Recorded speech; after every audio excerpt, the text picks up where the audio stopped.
ঈদ মানে খুশি, ঈদ মানে আনন্দ। আর এই আনন্দের মধ্যে একটা যদি মুখরোচক ডেজার্ট হয় তাহলে কেমন হয় বলেন তো।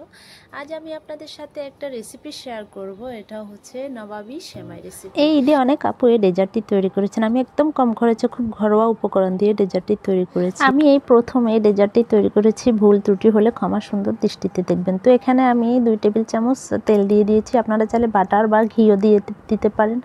এর মধ্যে আমি এই যে সেমাইগুলো আস্তে আস্তে দিয়ে দেব। তেলের মধ্যে দিয়ে আস্তে আস্তে নাড়াচাড়া করব। এগুলা আমি এখানে 2 প্যাকেট লাচ্ছা সেমাইয়ের প্যাকেট নিয়েছি। তো আমি এখানে পরিমাণ মতো চিনি মিক্স করে নেব লাচ্ছা সেমাইয়ের সাথে। তারপর তেজপাতা, দারচিনি ও এলাচ দিয়ে দেব। তো নেড়ে চেড়ে আমি কিছু গুঁড়া দুধ দেব। চিনিগুলো মিশে গেলে আমি এবার গুঁড়া দুধগুলো দিয়ে দেব। তো এই যে দেখছেন আমি গুঁড়া দুধগুলো ঢেলে দিয়েছি। তো এভাবে আলতো হাতে আমি সেমাইগুলো নেড়ে চেড়ে ভালোভাবে ভেজে নেব। তারপর আস্তে আস্তে গুঁড়া দুধগুলো সবগুলো সেমাইয়ের সাথে মিক্স করে নেব ভালোভাবে। যখন ক্রিস্পি ভাব চলে আসবে, একদম মুসমুসে ভাব হয়ে আসবে, তখন সেমাইগুলো নামিয়ে নেব। নামিয়ে এখন এক জায়গায় রেখে দেবো। এই যে তেজপাতা, দারচিনি, এলাচগুলো আমি তুলে ফেলে দেব। সেমাইগুলো এক সাইডে রেখে আমি এই পর্যায়ে এসে 1 লিটার গরুর দুধ নিয়েছি ক্রিমের জন্য। তো ক্রিমটা রেডি করে নেব। আমি একদম ঘরোয়া উপায়ে ক্রিমটি রেডি করব, কোনো দোকানের ডানু ক্রিম ছাড়াই। তো এখানে আমি দুধটা জাল দিয়ে দেব। এবার আমি 4 টেবিল চামচ কর্নফ্লাওয়ার গুলিয়ে নেব দুধের সাথে। কর্নফ্লাওয়ারগুলো খুব ভালোভাবে চামচ দিয়ে দুধের সাথে নেড়ে চেড়ে দেব।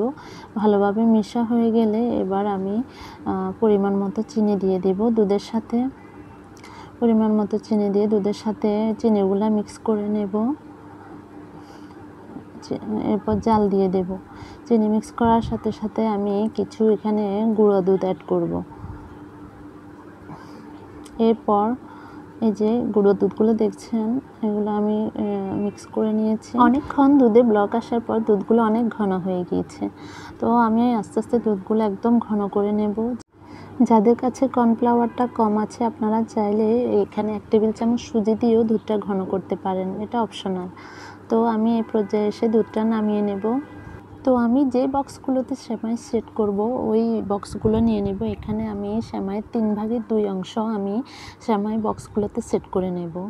এই যে আর বাকি 1 অংশ সেমাই আমি রেখে দেব। আমি 3-এর 2 অংশ সেমাই বক্সের মধ্যে সেট করে নিয়েছি। এই পর্যায়ে এসে আমি গরম দুধগুলো বক্সের মধ্যে ঢেলে দেব। এই যে প্রথম বক্স, এটাতে আমি দুধগুলো সেট করে নিতেছি।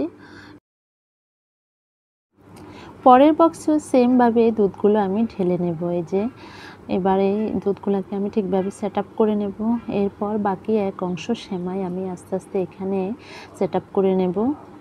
এই যে এখানে আলতো হাতে সবগুলো সেমাই সেট আপ করার পর উপর দিয়ে আমি বাদাম, কিশমিশ এইগুলা দিয়ে দেব।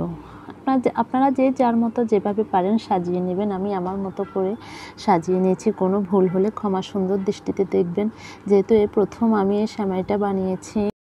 অনেকে মনে করেন এই সেমাই তৈরি করতে অনেক উপকরণ লাগে, তাই এই ভয়ে এই সেমাই তৈরি করতে সাহস পান না।